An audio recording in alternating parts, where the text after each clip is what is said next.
ठाण्याच्या राजकीय, सामाजिक आणि सांस्कृतिक घडामोडींचं वर्तमान चित्र दाखवणाऱ्या ठाणे वर्तमानमध्ये मी नितीन बोरसे आपलं पुन्हा एकदा हार्दिक स्वागत करतो। सादर करीत आहोत आजच्या ठळक बातम्या। राष्ट्रवादी काँग्रेसचे आमदार जितेंद्र आव्हाड हे काल एका कार्यकर्त्याची रिक्षा घेऊन ठाणे महानगरपालिका मुख्यालयामध्ये आले। या घटनेची प्रचंड मोठ्या प्रमाणामध्ये चर्चा झाली। मात्र आता राष्ट्रवादी काँग्रेस अजितदादा पवार गटाचे प्रवक्ते श्री आनंद परांजपे यांनी जितेंद्र आव्हाड यांच्यावर गुन्हा दाखल करावा अशा प्रकारची मागणी केली आहे। जितेंद्र आव्हाड यांनी मोटर वाहन अधिनियमाचा भंग केला आहे।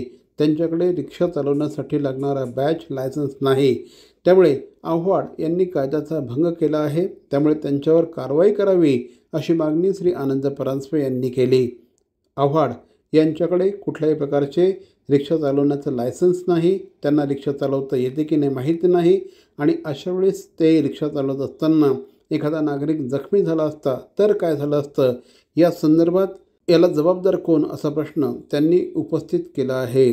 श्री आव्हाड यांनी प्रसिद्धी मिळवण्यासाठी ऑटो रिक्षा चालवली। त्यांनी मोटर वाहन कायदा कलम 1988(3)/81 आणि कलम 66/192A अंतर्गत त्यांच्यावर गुन्हा दाखल करावा अशी मागणी श्री आनंद परांजपे यांनी केली आहे। आज पुन्हा एकदा प्रसिद्धीसाठी हापापलेल्या नकलाकार कलाकार डॉक्टर जितेंद्र आव्हाड यांनी रिक्षा चालवून रस्त्यावर चालणाऱ्या आम ठाणेकरांचा जीव धोक्यात घातला। जर आपल्याला रिक्षा चालवायची असेल तर आपल्याला बॅच लागतो, आपल्याला परमिट लागतं, आपल्याला रिक्षा चालवायचा लायसन्स लागतो। माजी मंत्री राहिलेल्या आमदार या संविधानिक पदावर असलेल्या व्यक्तीने असे पोरखेळ करणं आता बंद केलं पाहिजे आणि म्हणून राष्ट्रवादी काँग्रेस पक्षाच्या वतीने श्री पंकज शिरसाट, उपायुक्त वाहतूक शाखा ठाणे यांना पत्र लिहून मी डॉक्टर जितेंद्र आव्हाड यांच्यावर मोटर व्हेकल्स ॲक्ट अंतर्गत बिना लायसन्स, बिना परमिट, बिना बॅगची रिक्षा चालवल्याच्या अंतर्गत गुन्हा दाखल झाला पाहिजे ही राष्ट्रवादीने आम्ही आज मागणी केलेली आहे। न्यायालयाच्या आदेशानुसार गेल्या 2 महिन्यात वनविभागाने आपल्या कारवाईला वेग आणला आहे। त्याच पार्श्वभूमीवर ठाण्यातील वागळे एस्टेटमधील वनविभागाच्या परिसरातील घरांवर कारवाई सुरू करण्यात आली होती। शनिवारी वनविभागाचे अधिकारी कारवाईसाठी पोहोचल्यानंतर या कारवाईची माहिती मिळताच उपमुख्यमंत्री एकनाथ शिंदे यांच्या मार्गदर्शनाखाली माजी नगरसेवक एकनाथ भोईर यांनी घटनास्थळी पोहोचून वनविभागाच्या अधिकाऱ्यांशी चर्चा करून ही कारवाई थांबवली। त्यानंतर सोमवारी वनविभागाचं पथक कारवाई करण्यासाठी इंदिरानगर ते कामगार नाक्यापर्यंत पोहोचले। नागरिकांची समस्या पाहून पुन्हा एकदा माजी नगरसेवक श्री एकनाथ भोईर हे घटनास्थळी गेले। त्यांनी अधिकाऱ्यांशी चर्चा केली। येथील नागरिकांच्या घरांवर आणि दुकानांवर कोणतीही कारवाई होऊ देणार नाही। 1984 पासून या ठिकाणी नागरिक राहत आहेत आणि त्यांची घरं वाचवणं हे आपलं कर्तव्य आहे। जे काही करावं लागेल त्यासाठी आम्ही ते करू। पुन्हा एकदा न्यायालयात जाऊन न्याय मागू अशा संदर्भातली भूमिका त्यांनी घेतली। पण महाराष्ट्र राज्याचे उपमुख्यमंत्री एकनाथ शिंदे साहेब, अगदी संवेदनशील उपमुख्यमंत्री एकनाथ शिंदे साहेब, तुम्हाला माहिती आहे आदरणीय एकनाथ शिंदे साहेबांना लोकांच्या बाबतीत किती प्रेम आहे आणि त्यामुळे त्यांनी फॉरेस्ट डिपार्टमेंटच्या वन विभागाला सांगितलं तर बाबा रे तुम्ही आता ही कारवाई करणं उचित नाही आणि मी या ठिकाणी स्वतः त्यांच्या वतीने या ठिकाणी आलेलो आहे आणि सर्वांनाच आम्ही सांगितलं, त्यांना विनंती केली तर बाबा रे न्यायालयाचा हे आहे, त्यांचा अवमान आम्ही पण करणार नाही, परंतु आमच्या लोकांना न्यायालयामध्ये जाण्यासाठी तिकडे हे करणारी म्हणजे वेळ द्या, का आमची बाजू न्यायालयामध्ये मांडली पाहिजे ना। एकतर्फी न्यायालयाने निर्णय दिला असेल तो आम्हाला कसा मान्य असेल। आम्ही आज वर्षानुवर्ष 1984 सालापासून या ठिकाणी आम्ही लोक राहतोय। आमचे हे लोक जरी व्यापारी आपण त्यांना म्हणतात का व्यापाऱ्यांवर सांगितले, अरे पण ते व्यापारी नाही आहे, छोटे मोठे उद्योजक आहेत, ते त्यांचा उदरनिर्वाह करण्यासाठी छोटे मोठे उद्योग करतात, पण ते मुळात ते रहिवासी आहेत इथले। राज्यातील मान्सूनच्या आगमनाच्या पार्श्वभूमीवर हवामान खात्याने ठाणे जिल्ह्यासाठी मुसळधार पावसाचा इशारा दिला आहे। नागरिकांची सुरक्षा सगळ्यात महत्त्वाची असून त्यासाठी सर्व यंत्रणा सतर्क आहेत असं प्रतिपादन उपमुख्यमंत्री एकनाथ शिंदे यांनी ठाणे महानगरपालिकेच्या आपत्ती व्यवस्थापन कक्षाला भेट दिल्यानंतर केलं। शून्य जीवितहानी हे आपलं लक्ष आहे. त्यामुळे कोणत्याही परिस्थिती उद्भवली, तक्रार आली तर कमीत कमी वेळात प्रतिसाद देऊन यंत्रणांनी मदतीसाठी तत्पर असावं असे निर्देश देखील उपमुख्यमंत्री श्री एकनाथ शिंदे यांनी दिले आहेत. ठाणे महापालिकेचा आपत्ती व्यवस्थापन कक्ष 24 तास कार्यरत आहे. त्यासाठी वरिष्ठ अधिकाऱ्यांची 2 सत्रांमध्ये नियुक्ती करण्यात आली आहे. प्रभाग समिती स्तरावरही कार्यपद्धती तयार करण्यात आली असून तेथे मनुष्यबळ, वाहन, JCBची उपलब्धता आहे. साचलेल्या पाण्याचा निचरा करण्यासाठी 38 ठिकाणी उच्च क्षमतेचे 66 पंप बसवण्यात आले असून आत्तापर्यंत 135 मिलीमीटर पाऊस झाला, पण पाणी साठण्याच्या तक्रारी आल्या नाहीत. जिथे थोडंफार होतं तेही पंपांच्या मदतीने काढण्यात आलं, असं या निमित्ताने श्री एकनाथ शिंदे यांनी सांगितलं. ही आपत्ती आहे. या आपत्तीमध्ये संकट काळामध्ये किंबहुना जे पावसाचं प्रमाण ज्या पद्धतीने वाढलेलं आहे आणि बिफोर टाइम पाऊस 15 दिवस अगोदर आलेला आहे, त्यामुळे जी काही थोडी तारांबळ उडालेली आहे आणि नागरिकांची गैरसोय झालेली आहे, त्यांना मदत करायची. आम्हाला पहिला आमचा फोकस मदतीवर आहे. राजकारण करणाऱ्यांनी राजकारण त्यांना काय प्रत्येक गोष्टीमध्ये राजकारण करायचं असतं. गेले 25 वर्ष मुंबईमध्ये कोण होतं आपल्याला माहित आहे. त्यामुळे मला आता त्याच्यावर काही भाष्य करायचं नाहीये. आता फक्त आमची सगळी जी टीम आहे आपत्ती व्यवस्थापनाची, ती लोकांना मदत करण्याचं काम करते आहे.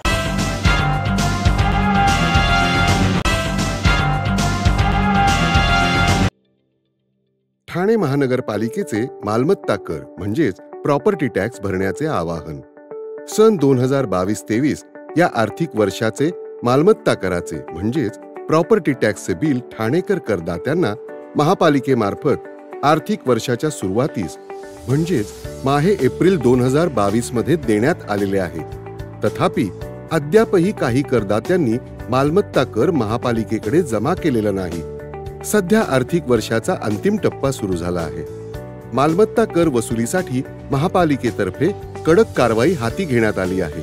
या अंतर्गत जंगम मालमत्ता, टीव्ही, फ्रीज, वाहन व इतर जप्त करणे तसेच स्थावर मालमत्ता वॉरंट बजावून जप्त करण्यात येत असून मालमत्तेचा जाहीर विक्रीद्वारे लिलाव करून कराची रक्कम वसूल करण्यात येत आहे. मालमत्तेस पाणी पुरवठा करण्यात येणारे नळ संयोजन खंडित करण्यात येत आहेत. त्याचप्रमाणे थकीत मालमत्ता करावर 2% व्याज आकारले जात असल्याने भरावयाची रक्कम वाढत आहे. आपला मालमत्ता कर propertytax.thanecity.gov.in या लिंकद्वारे तसंच गुगल पे, फोन पे, पेटीएम याद्वारे ऑनलाईन पद्धतीने करण्याची सुविधा उपलब्ध करून दिली आहे. शनिवार, रविवार व सार्वजनिक सुट्टीच्या दिवशी नागरिकांना मालमत्ता कर भरणे सोयीचे व्हावे याकरता महापालिकेचे मालमत्ता कर संलग्न कार्यालय या दिवशी कार्यान्वित ठेवण्यात आलेले आहे. तरी मालमत्ता कर वसुलीची अप्रिय कारवाई टाळण्याच्या दृष्टिकोनातून मालमत्ता कर भरून महापालिकेस सहकार्य करावे. धन्यवाद. CP Goenka International School, nurturing talent at young age for scholastics, sports and performing arts in global perspective. Proud to have world toppers and country toppers in 10th standard Cambridge examinations. Ranked the best emerging school by the Times of India for personality over percentage, CP Goenka is the intelligent choice. काही दिवसांपूर्वी कल्याणमध्ये इमारतीचा slab कोसळून 6 जणांचा मृत्यू झाल्याची घटना ताजी असतानाच मंगळवारी मध्यरात्री वागळे स्ट्रीट परिसरातील किसननगर परिसरात असलेल्या नंदादीप इमारतीचा काही भाग कोसळल्याची घटना समोर आली. सुदैवाने या घटनेमध्ये कोणतीही जीवितहानी झालेली नाही. सुरक्षिततेच्या दृष्टिकोनातून इमारतीतील 17 कुटुंबांना तात्काळ हाजुरी रेंटल येथे स्थलांतरित करण्यात आलं असल्याची माहिती ठाणे महापालिका आपत्ती व्यवस्थापन विभागाकडून देण्यात आली आहे. किसननगर भागातील पंचपरमेश्वर मंदिराजवळ नंदादीप ही 50 ते 60 वर्ष जुनी इमारत आहे. ही इमारत 3 मजली आहे. या इमारतीच्या 3ऱ्या मजल्यावरील जिन्याची बाल्कनी आणि छताचा काही भाग मंगळवारी मध्यरात्री 2:30 वाजण्याच्या सुमारास कोसळला. घटनेचं वृत्त समजताच ठाणे महापालिका अधिकारी, आपत्ती व्यवस्थापन कक्षाचे अधिकारी, कर्मचारी यांनी तात्काळ घटनास्थळी धाव घेतली.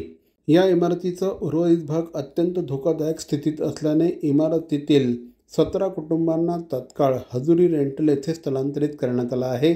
तसंच या इमारतीच्या शेजारील 2 इमारतींतील रहिवाशांना देखील तात्पुरत्या स्वरूपात दुसऱ्या सुरक्षित ठिकाणी हलवण्याच्या सूचना देण्यात आल्या आहेत। नवीन गृह प्रकल्पांबरोबरच पुनर्विकास योजनेत नागरिकांची फसवणूक होण्याचं प्रमाण वाढलं आहे, तर खाजगी प्लेसमेंट सर्व्हिसच्या माध्यमातूनही बेरोजगार तरुणांची फसवणूक होते आहे। जनसेवकाचा जनसंवाद या कार्यक्रमातून आम्ही शेकडो कुटुंबांना न्याय मिळवून देण्याचा प्रयत्न करत असून येत्या पावसाळी अधिवेशनात फसवणूक झालेल्या विकासकांना, फसवणूक करणाऱ्या विकासकांना आणि प्लेसमेंट केंद्रांना पायबंद घालण्यासाठी कठोर कायदा करण्याची मागणी करणार असल्याचं आमदार श्री संजय केळकर यांनी म्हटलं आहे। भाजपच्या खोपट येथील कार्यालयात दर सोमवारी आणि शुक्रवारी आमदार संजय केळकर यांचा जनसेवकाचा जनसंवाद हा लोकांच्या समस्या सोडवणारा कार्यक्रम होत असून सोमवारी श्री केळकर यांनी आर्थिक फसवणूक रोखण्यासाठी आगामी अधिवेशनामध्ये वाचा फोडणार असल्याचं सांगितलं आहे। खूप लोकांचे प्रश्न आहेत आणि व्यक्तिगत प्रश्न देखील प्रचंड आहेत। फसवणुकीचे प्रकार जे आहेत ते फार मोठ्या प्रमाणामध्ये वाढलेले आहेत। मग वर्तकनगर असेल, घोडबंदर असेल किंवा ठाणे शहर असेल, या भागामधली आता कालच आम्ही पोलीस आयुक्तांना देखील या संबंधामधली माहिती दिली की हजारो लोक विकासकाने फसवल्यामुळे हवालदिल झालेले आहेत आणि त्यांना समोर अंधार दिसतोय अशी परिस्थिती आहे। 10, 15, 20 वर्ष त्यांना नवीन पुनर्विकास झालेला नाही आणि ते बेघर झालेले आहेत। तर याच्यावर या अधिवेशनामध्ये देखील अजून काही कठोर कायदा आणता येईल का, याच्याकरता मी प्रयत्न करणार आहे। तर मंडळी, या होत्या आजच्या ठळक बातम्या। ठाणे वर्तमानमधून आम्ही ठाण्याच्या राजकीय, सामाजिक आणि सांस्कृतिक घडामोडींचं वर्तमान चित्र दाखवायचा प्रयत्न करतोय। अर्थातच आपल्या सहकार्याची गरज आहे, तेव्हा आपल्या समस्या आम्हाला जरूर कळवा। आमचा पत्ता ठाणे वर्तमान, शॉप नंबर 16, खाटन रोड, ठाणे पश्चिम, दूरध्वनी क्रमांक 9820939420। तर मग पुन्हा भेटू उद्या याच वेळी याच ठिकाणी ठाणे वर्तमानमध्ये। तोपर्यंत धन्यवाद। जय हिंद, जय महाराष्ट्र।